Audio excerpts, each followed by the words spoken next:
The fight news doesn't end. Conor McGregor is in fact injured, folks, and Michael Chandler has to wait another 5 or 10 years to finally get this shot at Conor. These guys might find a retirement home. Can you imagine the rage that Conor would have if he saw an old Michael Chandler? The guy gets like +2 attack points when he's fighting an old man. I feel so bad for Michael Chandler. Did you guys see what he posted? A couple hours before Conor pulled out, he says the amount of times these fighters have pulled out of their fights in their entire careers. Conor, 0. Chandler, 0. Bro was coping the whole time. That is very crazy. So at least they finally did announce it. It would be pretty cool to see how they got the replacement for Conor McGregor versus Michael Chandler is Alex Pereira versus Jiri Prochazka 2. They got this man back. He was not kidding when he wanted to come back right away. And he would have defended his belt last month if it wasn't for the foot injury. But now that it looks like he's healed, the two titans, the two ancient warriors reincarnated in the modern age are going to battle once again. All respect to both Pereira and Jiri Prochazka. What happened to Magomed Ankalaev? I know he was talking about fighting in Abu Dhabi and stuff like that. Well, it looks like he may not be able to fight anywhere else. I don't know what it is.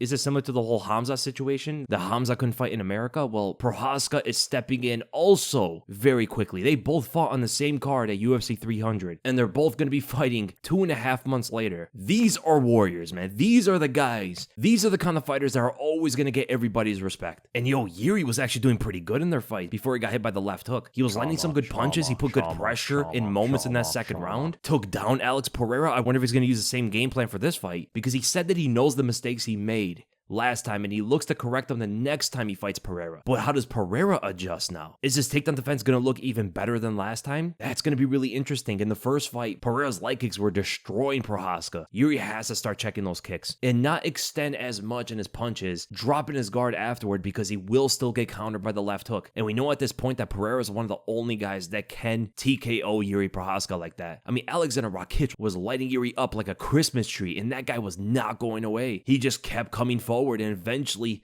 got the finish against him. He cannot be that reckless against Pereira. And that's the thing. 2.5 months ago, Jiri was very reckless. I can only imagine he would still be reckless against Pereira in some moments and get knocked out for it. So my early prediction would be Pereira winning this fight inside of 3 rounds. I do not see how this fight goes into the championship rounds at all. One of them are going to finish each other, and I think it's going to be Pereira. This guy is literally speed running a Hall of Fame career. But that's 2 back-to-back massive pay-per-view cards that Alex Pereira is going to headline. He headlined UFC 300, and now he's headlining 303. The 2 biggest cards of the entire year have Pereira as the headliner. This man might be the biggest star in the UFC outside of Conor McGregor, of course. And if Conor doesn't get in there and fight Michael Chandler, man, I don't know how much of that star power is going to stay around with him, you know? People were expecting him to fight. You know, people are very excited about it. People already probably bought their tickets to go out there and watch the fight at the arena and stuff. And they are getting a good replacement here. Pereira and Jiri Prochazka is an exciting fight, but that's not it. Even the co-main event has changed. Jamahal Hill has also pulled out. He just got knocked out twice by Alex Pereira. Man, that Poatan left hook is something, huh? Bro just got knocked out of a fight from the lingering effects of fighting Pereira. Jamahal Hill spent way too much time trash talking a lot of the fans. He was focusing on Alex Pereira. The fact that he got injured might be a blessing in disguise in its own kind of way. Now, I don't know the kind of injury that he has. Hopefully it's not the Achilles heel again, because that could be wraps for his MMA career if it is, because it's very hard